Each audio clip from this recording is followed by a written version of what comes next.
Vamos ver agora as superfícies quádricas chamadas de paraboloide. Essas são uma classe de superfícies que ocorre quando um dos parâmetros, ou o A, B ou C, uma dessas constantes aqui, vale zero. Então essas daqui são as constantes que estão na frente dos termos ao quadrado.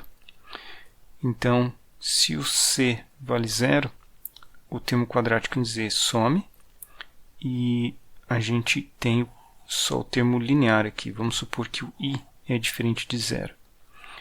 Então, a gente ainda pode proceder à mudança de variável em x e y, a translação para eliminar os termos lineares. Então, esses dois aqui a gente vai conseguir eliminar da fórmula através da translação, mas esse daqui fica. Tá? Então, o que acontece?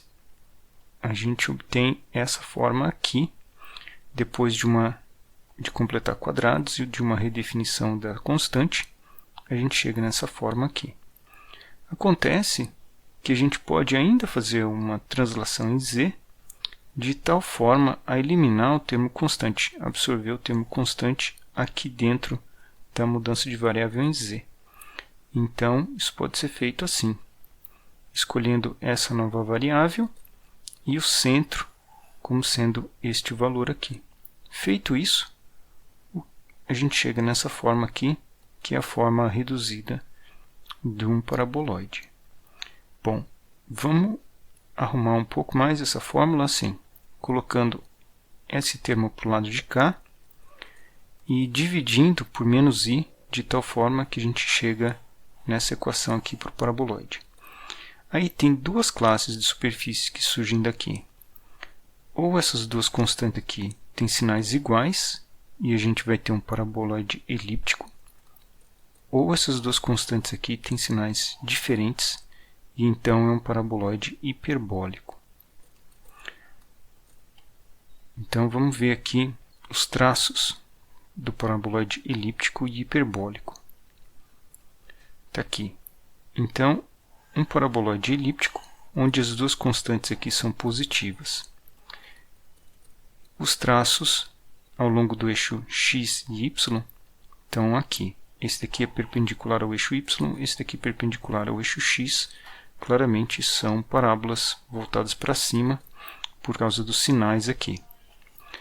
Se você tiver um paraboloide hiperbólico, então as parábolas nesses cortes aqui formam traços que estão com concavidade de sinais opostos, assim e assim, né? Devido a esse sinal aqui. Claro que pode acontecer dos sinais estarem trocados assim também. Este aqui também é um paraboloide elíptico, com dois sinais negativos, e este aqui é um paraboloide hiperbólico, onde o sinal de menos está no x. A única coisa é que as parábolas agora mudam de concavidade, mas tem a mesma forma. Vamos ver uma superfície aqui e os traços. Então, essa superfície aqui foi desenhada e ela é um paraboloide elíptico. Esses dois aqui estão com sinais iguais, com concavidade para cima. O z está do lado de cá com sinal negativo. Muito bem. Então, os traços estão aqui. Dá para ver o traço perpendicular ao eixo x e perpendicular ao eixo y aqui. Ambos são parábolas. E quando a gente faz um corte transversal ao eixo z, a gente vê a elipse. Muito bem. E o hiperbólico está aqui. Esse é o caso de um hiperbólico. Novamente, a gente encontra um ponto de sela. Esse ponto aqui. É isso que a superfície faz quando você tem parábolas voltadas para cima aqui no eixo x e parábolas voltadas para baixo aqui com cortes ao longo do y. Se você ficar aqui cortar exatamente no ponto y igual a zero, você vai ver uma parábola voltada para baixo aqui. E se você passar aqui no eixo no x igual a zero, você vai ver uma parábola voltada para cima aqui. As duas se encontram nos seus vértices aqui no ponto 0, 0, na origem, no ponto de sela. Na hora que a gente faz cortes ao longo do eixo y, transversal ao eixo y, então a gente vê as hipérboles. Ora a hipérbole está com os vértices alinhados com o eixo y, ora com o eixo x, aqui quando x está no plano em que z está com valor negativo. Tá? No ponto 0, então a gente obtém uma forma degenerada da hipérbole, que são essas duas retas concorrentes aqui, se encontrando exatamente no ponto de Cella. Muito bem, vamos em frente aqui. Essas daqui são as superfícies cônicas. Então, são quádricas, onde ao trazer para essa forma aqui, através da simplificação de rotação e translação, ocorre que a constante a ser somada aqui dá zero. Se ela fosse positiva ou negativa, poderia ser um elipsoide ou um hiperboloide. Mas no caso, se ela der zero, você está num caso intermediário, que é um cone. E o cone, então, só é interessante se uma dessas constantes aqui tiver sinal diferente das outras. Né? Se as três tiverem sinais iguais, obviamente a única solução vai ser um ponto, que é o xyz igual a zero. Havendo uma delas de sinal diferente, vamos supor que a constante c, você pode ajeitar o sinal, multiplicando por -1, se necessário, de tal forma que essa constante aqui fique negativa e as outras duas positivas. Então eu vou desenhar supondo que estamos nessa situação aqui, que o A é positivo, o B é positivo e o C é negativo. E eu vou escrever a superfície assim, tá? Dessa forma aqui. Muito bem. Como que ficam os traços quando a gente pega transversais ao eixo Z? Obviamente são elipses. Né? Nesse caso aqui são elipses. Na hora que você coloca uma constante aqui, tanto faz se positivo ou negativo, isso daqui vai ter um valor negativo, passa para o outro lado, você tem uma elipse. Muito bem. No caso, uma forma degenerada elipse é esse ponto aqui. Se você cortar pelo z igual a zero, você tem uma elipse degenerada. Nos outros planos, que são obtidos com cortes transversais ao eixo x e y, os traços formam hipérboles. Okay? E se a hipérbole for degenerada, uma forma degenerada é cortar por um plano que passa exatamente pela origem. Aí você obtém essa hipérbole degenerada aqui. Vejamos essa nomenclatura aqui, que a gente dá para superfícies chamadas superfícies cilíndricas. Essas superfícies são construídas assim. Então são superfícies onde você tem um plano, e nesse plano você tem desenhado uma curva sobre ele.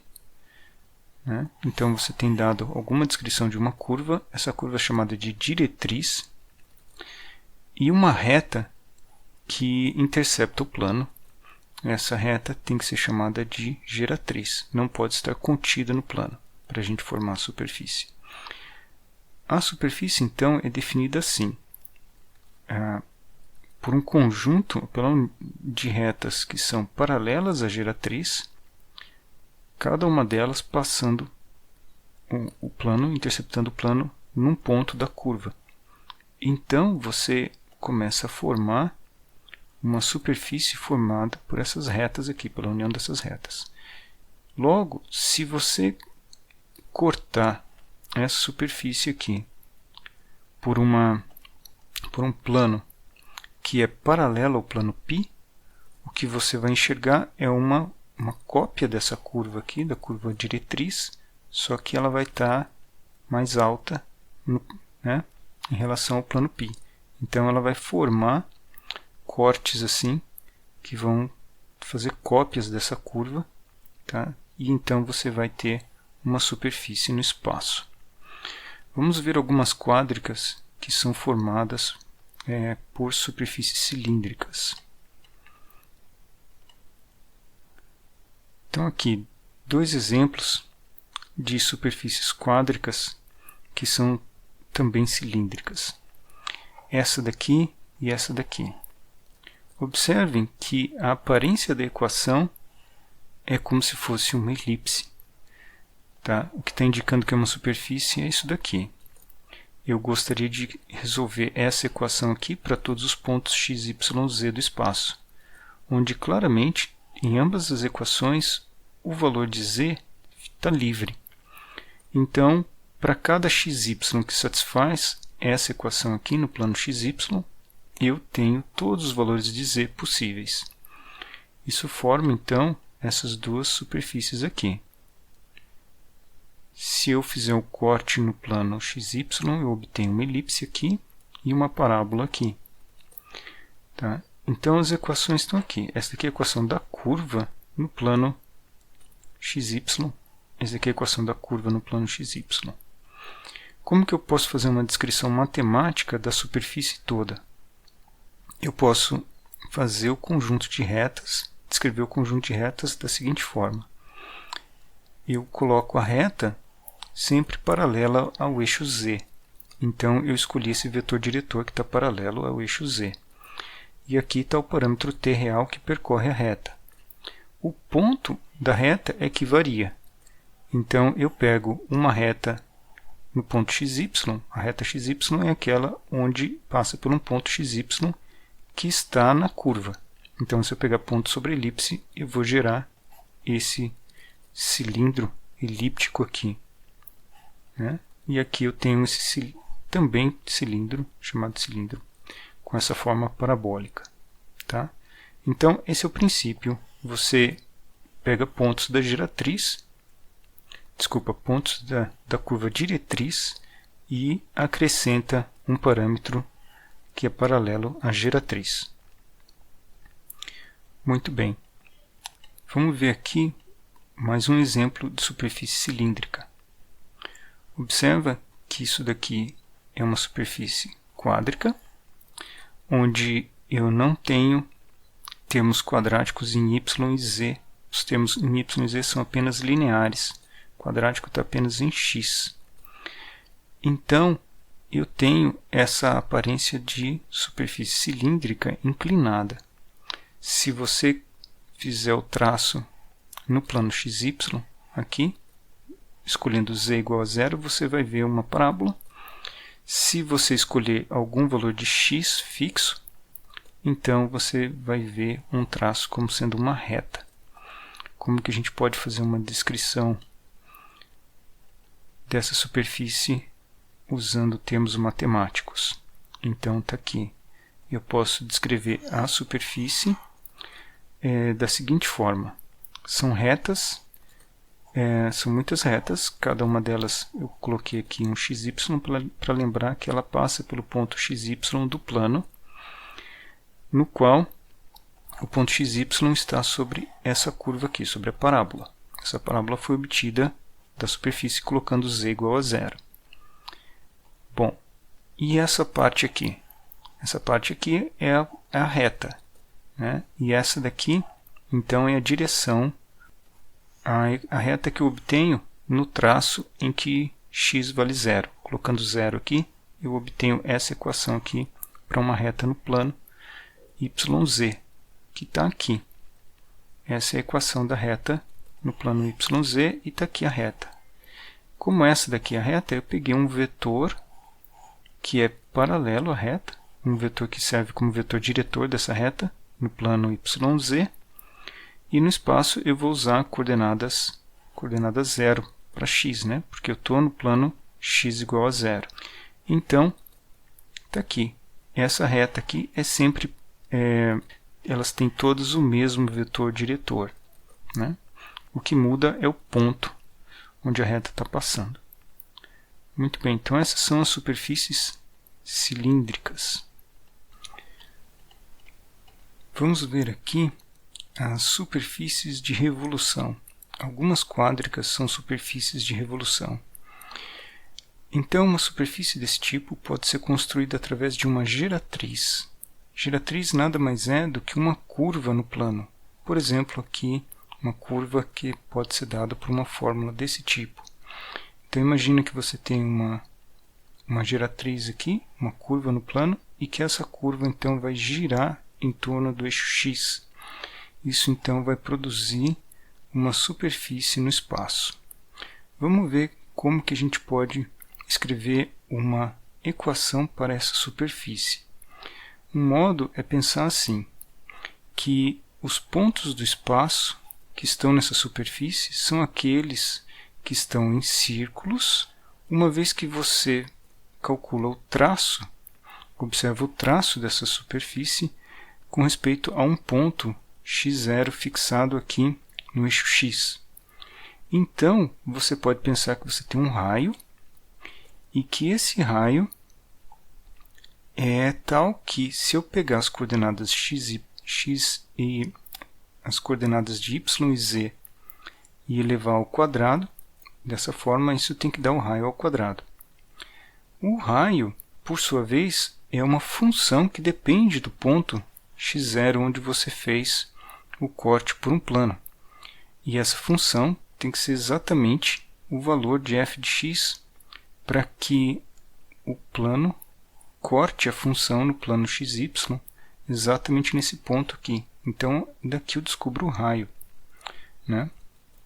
Então, essa é a fórmula que eu posso usar para a superfície. Y² mais Z² igual a uma função de x ao quadrado.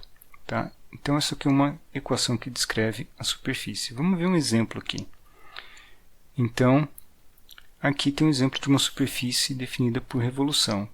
Se eu pegar essa curva aqui no plano, a curva plana pode gerar no espaço uma superfície com essa fórmula aqui. Tá? Como que vai ser essa superfície aqui? Ela vai ser essa curva girada em torno do eixo X. Vamos ver como é que ela fica. Desenhei a curva aqui no plano XY e então eu pego a curva e giro ela aqui. No começo ela tem essa aparência aqui. Tá vendo? Eu estou começando a fazer o giro dela. Então ela está levantando do plano. Quando eu completar a volta toda, essa daqui vai ser a aparência da curva. Então você pode ver que o traço, o corte ao longo do eixo X por um plano vai gerar um círculo aqui. Todos eles são círculos, como você pode bem observar por essas linhas aqui. Essa daqui é a mesma superfície observada com um ângulo diferente. Muito bem.